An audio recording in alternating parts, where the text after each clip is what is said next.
So you probably dropped a serious chunk of change on that brand new ultralight tactical backpack and survival kit of yours, right? Carefully dialed in every single piece of your outdoor gear down to the gram, making sure it's all cutting edge? Well, what if I told you that 2,000 years ago, a Roman legion was out here conquering the entire known world with gear that flat out outperformed that expensive setup you're so proud of? Welcome back to our series where we break down historical military equipment. Today, we're tearing apart ancient Roman gear to see if your top-of-the-line modern kit can actually keep up with the daily carry system of the greatest war machine history has ever seen. Let's get into it. First things first, let's look at these two setups side by side. On one side, you've got a modern tactical pack. Complex molly webbing, a million pockets, synthetic materials everywhere. On the other side, you've got the Roman Sarcina carrying system. At first glance, it looks pretty simple, maybe even a little primitive, right? But Romans were straight up geniuses when it came to letting function dictate form. We're going to dive deep into this brilliantly minimalist engineering to see which ancient designs are still insanely useful today, and what modern outdoor brands are actually out here trying to copy. So what are we covering today? Let's run through it real quick. First, we'll compare ancient and modern gear and set a baseline. Then we'll go through carrying and marching systems, those legendary ancient multi-tools, nutrition and survival hacks, and defensive technology. And at the end, we'll wrap it all up and drop our final verdict and score. Part 1. Ancient versus modern gear. Let's establish our baseline. Part 2. Carrying and marching systems. In other words, the engineering behind the Sarcina and the Caliga. Think about it. You've got a full 130 pounds of weapons, armor, rations, and tools on your back. How do you haul that load across an entire empire without absolutely destroying your body? The heart of the Sarcina system was a piece called the Furca, and it changed everything. Basically a T-shaped wooden pole, this thing was a straight-up ergonomic masterpiece. Soldiers would strap their bedrolls, mess kits, and bags across that crossbar. By taking the load directly on the shoulder, the system transferred the weight through the body's natural skeletal structure up to the upper back, perfectly. While modern hikers get buried under heavy, complicated synthetic rigs, this minimalist wooden setup the Romans built shows you just how reliable simplicity really is in the field. Now, let's stack this up against your modern gear. An internal frame high-tech backpack is great, sure, but on a brutal 20-mile ruck, it pulls your shoulders back and causes serious spinal compression. By the end of the day, you can't even feel your lower back. The Furca, though, that thing was literally the original quick-release system. Since it wasn't strapped tight to your body, the second a soldier got ambushed, he could drop that 130-pound load in an instant and draw his sword.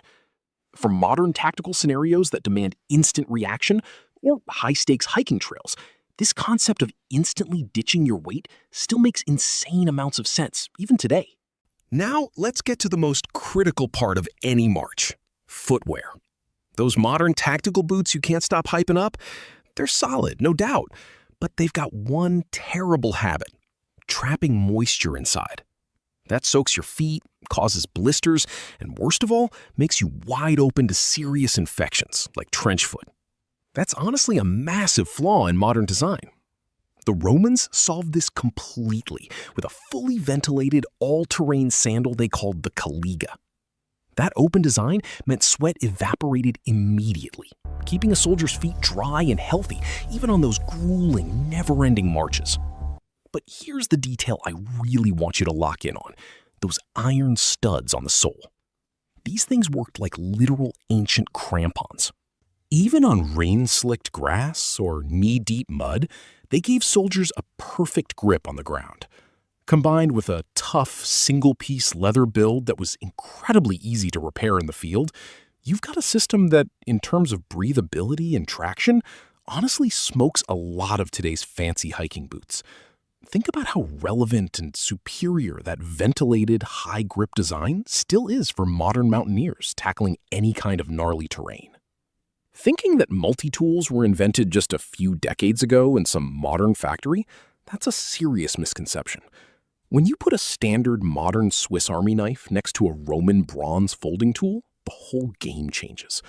Legionaries carry these incredibly compact rigs inside reinforced heavy-duty leather pouches called the loculus, and these things could absolutely go toe-to-toe with today's Leathermans. Even hundreds of years ago, they completely understood how pointless and inefficient it was to carry dozens of separate tools. Take a look at the components on this thing. Made from corrosion-resistant bronze, this single piece has everything. A spoon for eating rations, a small blade for cutting rope or handling camp chores, and a pick-style tip for scraping gunk out of their armor. When you're humping 20 miles with a massive load on your back, every single gram matters.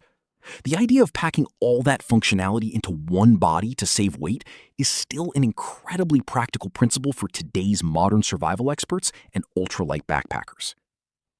Part 4. Nutrition and Survival. We're taking a close look at the ancient world's original biohack. Anyone who's spent any real time out in nature knows this. If you don't have a rock-solid hydration strategy, none of that sweet gear you're carrying matters one bit. You can't count on finding clean, fresh water everywhere you go. Romans knew this. They used a massive biological hack to keep hundreds of thousands of soldiers alive across brutal terrain. Their key tool was the patera, the ancient equivalent of a modern titanium camp cup or hydro flask, a long-handled, solid bronze vessel. The real genius of the patera was the incredible 2-in-1 efficiency it offered. You could boil your food in it over the campfire at night, then use it to drink water in the morning. That alone saved you critical space and weight in your pack. But what were these guys actually drinking out of that patera? They definitely weren't just chugging potentially parasite-riddled river water straight. Instead, they drank a miracle mixture called Posca. The recipe? Water, sour wine or vinegar, and medicinal herbs. The acidity of the vinegar acted as a natural purifier, making the water safe to drink, meaning it killed harmful bacteria. And the herbs provided the critical vitamin C boost needed to prevent deadly diseases like scurvy. Wildly smart, right? That's why Posca is often called the world's first electrolyte sports drink. And honestly, that's spot on. It was a brilliant ancient electrolyte hack. Just by adding acid and plants, they created a field-ready hydration solution that quickly restored energy and kept the body from crashing under intense physical stress. This minimalist approach to purifying water while simultaneously boosting energy is still a legendarily effective concept for today's endurance hikers who want to travel light and stay sharp. Part 5. Defense and Armor Technology. Looking at how function shaped form. Even the legionaries' tactical and defensive gear was field equipment optimized to absolute perfection. Take their famous primary weapon, the Gladius. The ideal blade length on this thing was roughly just 20 inches. Why so short? Because unlike their enemies' heavy, clunky swords that needed massive open space to swing and left the user completely exposed, the Gladius was a compact, high-carbon steel weapon specifically optimized for thrusting inside tight shield walls. Incredibly lethal, surgically precise, and most importantly, super easy to carry on the hip during those long, brutal marches. When it comes to armor, Hollywood loves to show us guys buried in rigid, full-plate armor like medieval knights. But in reality, most legionaries of that era wore the Lorica Hamada, breathable iron chainmail. Plate armor runs hot as an oven and kills your range of motion. The Lorica Hamada, though, was the original breathable tactical vest. It let air flow freely through the rings while still providing excellent slash protection. Under the scorching Mediterranean sun, that massively improved quality of life in the field. It's a legendary ventilation concept that modern tactical gear designers are still out here trying to replicate today with mesh panels and breathable polymers. And of course, we can't leave out the Scutum. This wasn't just some basic shield. It was literally a mobile piece of cover. Made from laminated wood, the design was flat-out clever. Its curved shape naturally protected not just the front of the soldier, but his sides too. And the most jaw-dropping part? When a unit locked these shields together in the famous testudo, the tortoise formation, they created an armored shell that deflected everything coming at them. A flawless modular defense system built directly into every soldier's daily kit. Part 6, the final part. Verdict and score. Can Roman equipment pass the test? We looked at the chassis, the incredible multi-tool, the biological hydration hacks, and the defensive gear. When we weigh all of that against durability, ease of use, and weight efficiency, what's the verdict? Roman equipment scores insanely high. From the brilliant quick-release Furca frame to the electrolyte powerhouse that was Posca, this gear was designed for absolute maximum efficiency. Since so much of this minimalist design transcends its era and is still incredibly practical and relevant today, Roman legionary equipment earns a massive and well-deserved 9.6 out of 10 in today's review. Now, picture this scenario. What if you took a modern mountaineer, decked out head to toe in the most expensive, most hyped modern gear money can buy, and dropped him straight into 100 AD, right in the middle of the legions?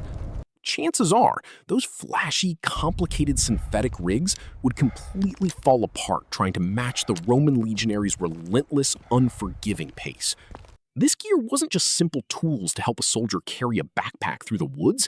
It was the backbone of a system that built an entire empire. It proves beyond any doubt that this functional genius from the ancient world can still go head-to-head with thousands of dollars worth of modern outdoor equipment on the market today. So that's why I want to leave you with this question, one that'll actually make you think.